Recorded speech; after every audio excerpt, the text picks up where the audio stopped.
Hey guys, it's Vornskyr here, and today we're back in Elite Dangerous, and I am currently embarking on a rather long Super Cruise frameshift jump route thing, I guess. Words, they're difficult. But yeah, so I'm heading over to a system that should have a bounty hunting community goal running at the moment. So it's got a fair way to go until I get there. I think my total route is like 120 something light years, and given the fact that in my Python at the moment, my jump range is 13 light years. There's a lot of jumping to go. So you see I've got a fuel scoop in here so I don't run out of fuel. So I think it's a B5. So it goes pretty good. But yeah, so you can see my jump range there is 13.5 light years. And we can see over here, I've got 14 jumps to go. I'm going to 20 Ophiuchi, I don't know. Let's look at the galaxy map. You see my destination is, well, it'd be easier if I type it in, wouldn't it? Should be good enough. There we go, all the way over here, deep inside Federation space, 150 light years away. Apparently there is a community goal over there, so hopefully this will be worth doing. I guess I'll find out when I get there. But anyway, so along the way, I thought we could talk about some interesting things, somewhat interesting. And I'll have to wait until this jump finishes until I can do that properly. But one thing that's happened during the last week, I guess, is that it seems that Imperial Clippers and Couriers are now basically available for purchase to anybody, as long as you have, I guess, at least one rank in the Imperial, rank. I obviously can't show you while I'm in frameshift jump. But yeah, it's a bit weird. There's actually a Galnet post on it, and I'll bring that up once this is completed. And once I finish scanning this system. And getting some sweet, sweet fuel. I guess that's the wrong sort of star. Don't want to drop out.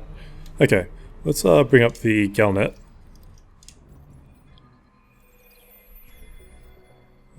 Go through that little animation. So if we scroll down here, this came out a few days ago, so it's obviously a bunch of other stuff has kind of gone over the top of it. But we see this "Long Live the Emperor" post, and apparently the Empire is still alive and whatever. I don't know why they've done that. But anyway, so the most important part of all this is, as part of the celebrations for this news, it was also announced that all independent pilots with an active rank with the Imperial Navy will be able to purchase the Courier and Clipper ships. Now, I'm guessing that means that all you need is the basic Empire rank, which is it Surf? I want to say it's Surf. And so yeah, I guess all you need is that, and you'll be able to buy a Courier or a Clipper. Obviously the Clipper at the moment needs the rank of Baron to purchase. And I guess the reason they've done this, outside of any like role-playing reasons or anything like that, I guess the reason they've done this is because I think update 1.3 kind of broke the ranking systems. I mean, I haven't seen a ranking mission at all, either for Federation or for Empire. I haven't seen one since 1.3 came out. I know that for some people it fixed it, but it seems that for other people it broke it. So I don't know really what's going on with the ranking stuff at the moment, but I don't know. It kind of feels like this may be designed to kind of help people get into those ships, even with the ranking system being broken. At the same time, if that is the case, I don't know why they haven't done something for the Federal dropship. Unless just nobody wants to buy the Federal dropship. That's entirely possible. So yeah, maybe that's what it is. There's just not that demand for the dropship like there is for the Clipper. I mean, the Courier is pretty easy to get, really. I think that's only 3 ranks in to the Imperial, the Imperial ranks. I think it's only Master that you need, something like that. I don't know.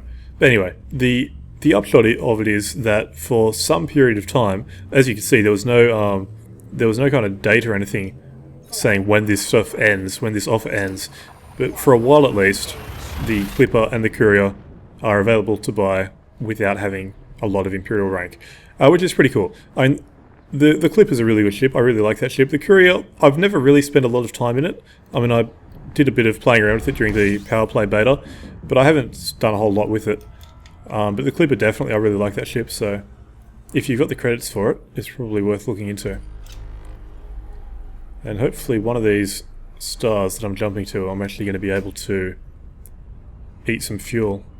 Because I don't want to run out. And the whole reason I bought this big fuel scoop is so I could get to this place without having to go to a station.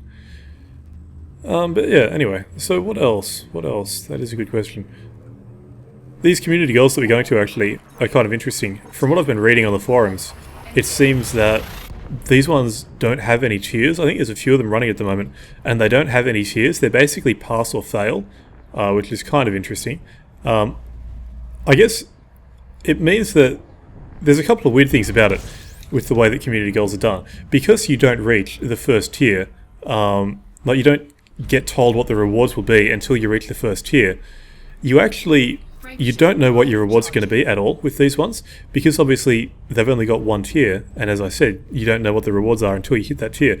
Basically, you're going into it kind of blind. So, especially with some of the trading goals that we've had, I mean, I don't really know what the ones that are running at the moment are like in terms of trading and everything, but sometimes you'll be running those trading community goals at a loss. Like, you'll actually be losing money every time you deliver that trade good.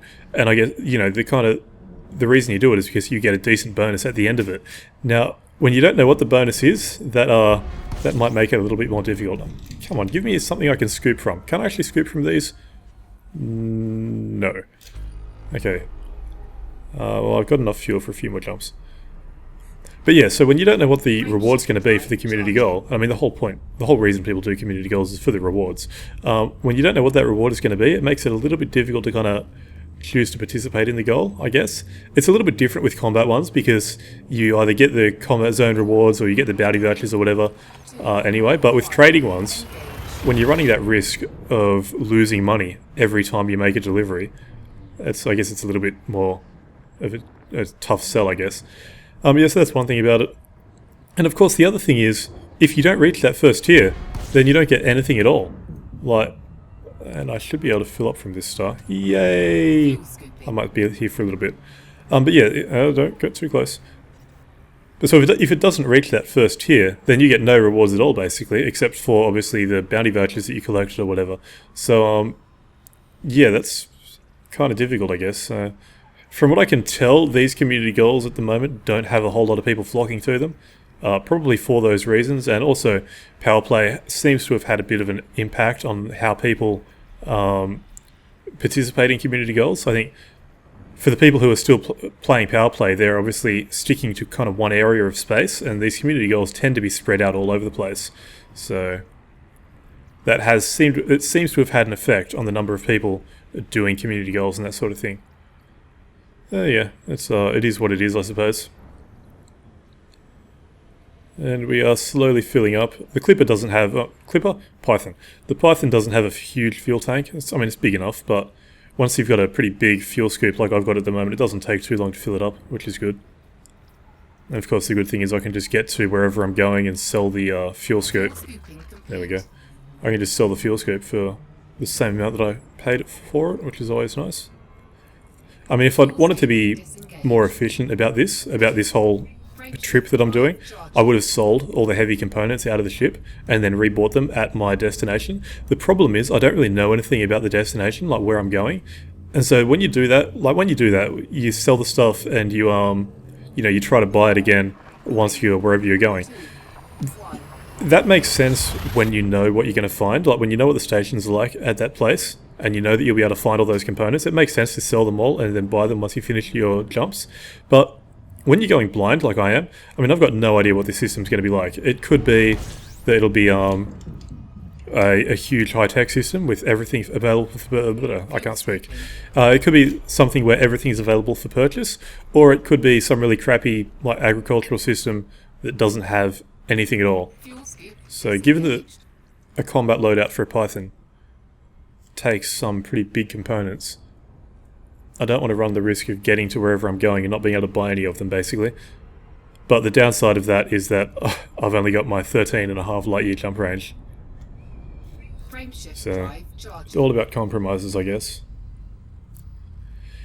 But yeah, so what else did we find out during the week? There was a dev update, which basically said that update 1.4 will be the CQC update, or CQC will be update 1.4, whichever way you want to look at it.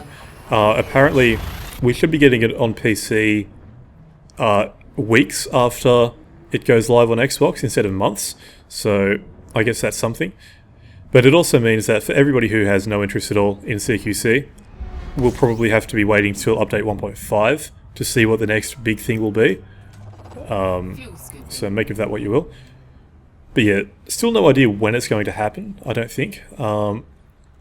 They do have more stuff they want to announce at Gamescom, which is in early August. So we'll be waiting till then, I suppose. But yeah, I suppose the big thing out of that is that the main feature of update 1.4 is going to be the close quarters update, or whatever, championship stuff. So I don't know. For me, I was kind of hoping for something a little bit more, maybe. I'm not really sure. To be honest, it would be really nice if they did, like, if they kind of devoted one big update just to fixing a lot of the small, little irritating things and bugs and that sort of thing. But I guess that's kind of a harder sell, isn't it? It's you know, it's one of those things where the big flashy updates tend to bring in maybe more sales and bring people back to the game and all that sort of thing, whereas a large update devoted just to fixing bugs, even though it might improve the playability of the game significantly, it doesn't read as well, I suppose. I don't know. That's just more speculation than anything else, though. So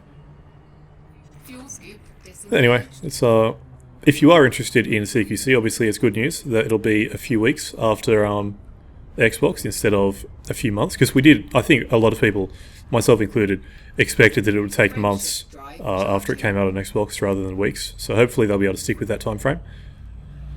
But yeah, so we also found out that there will be a new ship coming in as well, the Imperial Eagle. Apparently that's kind of, I don't really know the lore of this or anything like that, because as I've said a few times, I never really played the initial Elite games, but apparently it's kind of just an uprated Eagle. It does look a little bit different, so it has kind of the Imperial styling as well, which is kind of cool. But in terms of its, you know, combat characteristics and all that sort of thing, I think it's just an up-spec'd Eagle, basically. So I guess, given the point that I'm at in the game now, you know, up in the Python and everything like that, it's probably not a ship that I will find particularly useful, although I might, you know, it might surprise me. But I guess, 33 objects, jeez. But I guess it's probably one of those ones that will be useful for CQC as well, given that I think you'll be using smaller ships in that, rather than the big Pythons and Anacondas and all that sort of thing. We'll probably be spending more time in the smaller fighters, so I guess it'll be a useful ship for that. Yeah, so that should be interesting to see. I don't know if there's going to be more new ships as well, or just that one, but it'll be interesting to see that and have a play around with that sort of thing. Yeah, so how far do I have to go? Oh, only 4 jumps left.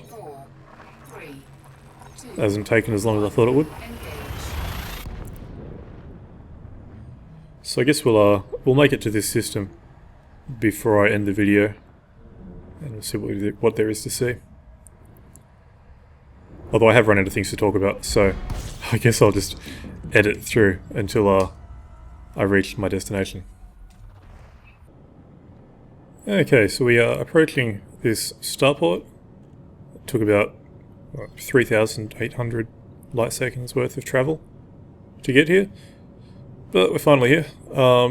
So this should be the one that has a bounty hunting community goal in it. If it doesn't, I'm going to feel really, really silly, and then I'm going to go and have a cry. It should be good, so go into landing pad 15. I did notice as well that there's a few resource extraction sites nearby, which is always good for a bounty hunting community goal. Too far forwards. What a scrub. Okay. So let's see what we got. Go to the bulletin board. Uncontrolled system, so don't have to worry about power play stuff fucking up with it. That was one of the problems with the last community goal, at least for me. There were so many power play ships around that oh, we got 2 here. But yeah, all the power play ships seem to screw up with the spawns and everything else. But anyway, so as you can see, this is what I was talking about with the goals. There's no tiers, like there's only 1 tier. The problem with that, as I was saying, was that you can't see what the rewards are until you unlock the first tier. But anyway, we've got 342 people contributing. Only 2 days to go, and we've got all this left to fill up.